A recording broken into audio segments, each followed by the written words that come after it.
Hello दोस्तों, स्वागत है आपका एक और नई वीडियो में। तो दोस्तों, जैसे कि आप लोगों को थंबनेल देख के पता चल चुका होगा कि हाँ, एसएससी जो सिलेक्शन फेज से मेरा सिलेक्शन फेज 12 से जो मेरा दो पोस्ट के लिए सिलेक्शन हुआ था, उसमें से एक की प्रोसेस तो लगभग पूरी कंप्लीट हो चुकी थी और उसकी ज्वाइनिंग भी आ गई थी। बट मैंने रेलवे टेक्नीशियन के कारण उसे थोड़ा पेंडिंग में रखा था। तो बस यही था कि उसका एक्सटेंशन मैंने डाल दिया था, तो वो अभी उसके लिए तो डेट है। और जो दूसरी पोस्ट थी एमटीएस की, जो छत्तीसगढ़ की थी, एमपीआर रीजन की थी, उसकी पोस्टिंग छत्तीसगढ़ में होना था, वाटर मिनिस्ट्री की थी वो, और एमटीएस पोस्ट थी। तो उसका भी डीबी मेरा पेंडिंग था, मतलब बहुत टाइम से था कि इसका डीबी भी नहीं आ रहा था। तो फाइनली इसका डीबी का मुझे मेल आया है। तो मैं आपको दिखाऊंगा कि मेल कैसा रहा और एडमिट कार्ड किस तरह से आया है मेरा। तो बस यही बताना था कि इसका लगभग लगभग आप लोगों को बता दूं, जैसे कि मेरा सिलेक्शन फेज 12 में सिलेक्शन हुआ था, तो उसमें बहुत से लोगों के कमेंट आ रहे थे जो मैंने वीडियो डाला था कि इसकी प्रोसेस कितना टाइम लग जाता है।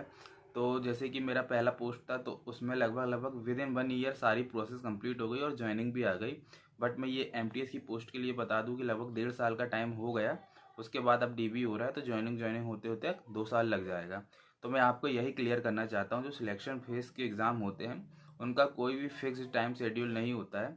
आप मान के चलिए किसी भी रीज़न में आप फॉर्म अप्लाई करते हैं, तो ज़रूरी नहीं है कि उस रीज़न में अगर फास्ट प्रोसेस हो रही है तो आपको जल्दी आपकी पोस्ट कोड का जल्दी आपको पोस्ट कोड की ज्वाइनिंग जल्दी मिल जाएगी, क्योंकि ये डिपार्टमेंट पे डिपेंड करता है। आप जिस भी डिपार्टमेंट में सिलेक्ट होते हो उस पर डिपेंड करता है कि वो प्रोसेस कितनी जल्दी कंप्लीट करते हैं। तो यही सबसे बड़ा मैं आपको डाउट क्लियर करना चाहता हूँ कि सिलेक्शन फेज में अगर आपका सिलेक्शन होता है तो आपको पेशेंस बना के रखना पड़ेगा, क्योंकि इसकी प्रोसेस थोड़ी स्लो है। कुछ जोन में कुछ, अगर आपकी किस्मत अच्छी रही, जैसे मेरी किस्मत ठीक ठाक थी, तो मेरा विद इन 1 ईयर कोलकाता वाला में कंप्लीट हो गया था प्रोसेस, इवन ज्वाइनिंग तक आ गई थी। बट ये एमटीएस की मैं बात करूँ तो लगभग 1.5 साल का टाइम होने वाला है, और लगभग 2 साल हो ही जाएगा, क्योंकि अभी डीबी हो रहा है। उसके बाद वो ज्वाइनिंग वाइनिंग होते होते लगभग 4-5 महीना और आप मान के चलिए, जो जितनी स्लो प्रोसेस यहाँ की चलती है, तो लगभग 2 साल कंप्लीट हो ही जाएगा। तो बस मैं आप लोगों को हाँ दिखा दूँ कि किस तरह से मुझे मेल आया। तो ये वीडियो शुरू करते हैं।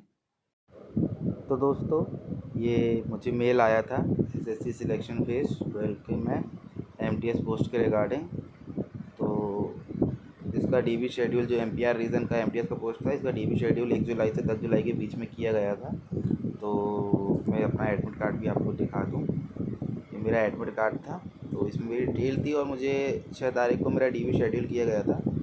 तो मैं डीबी स्किप कर रहा हूँ, क्योंकि सिलेक्शन मुझे आरआरबी टेक्नीशियन में सिलेक्शन हो गया है, तो इसलिए इसका डीबी स्किप कर रहा हूँ, जिससे कि जो आने वाले स्टूडेंट हैं उनको मौका मिल सके। तो बस यही दिखाना था।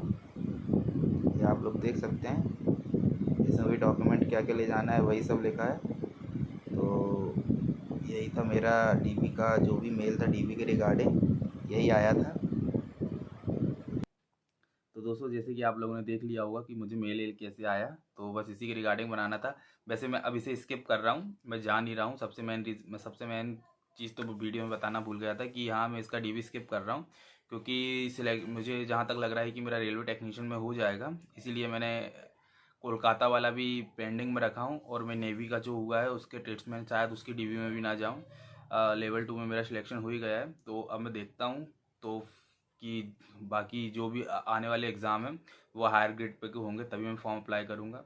इसी प्रकार मैं अभी CHSL का भी फॉर्म अप्लाई नहीं करूँगा, ना एमटीएस का फॉर्म अप्लाई करूँगा अगर मेरा फाइनल सिलेक्शन हो जाता है, क्योंकि हायर ग्रेड पे के लिए ही अप्लाई करूँगा। फालतू में ही कंपटीशन बढ़ा के कोई फ़ायदा नहीं है।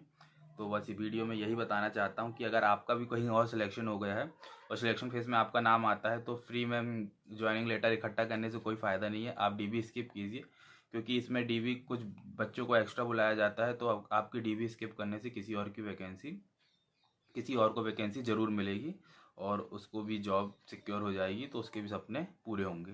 तो मैं यही बोलना चाहता हूँ कि कहीं आपका भी सिलेक्शन कहीं और हुआ है, तो सिलेक्शन फेज के जो भी पोस्ट है या किसी भी एग्ज़ाम की कोई भी पोस्ट है, तो आप उसके डीबी में मत जाइए।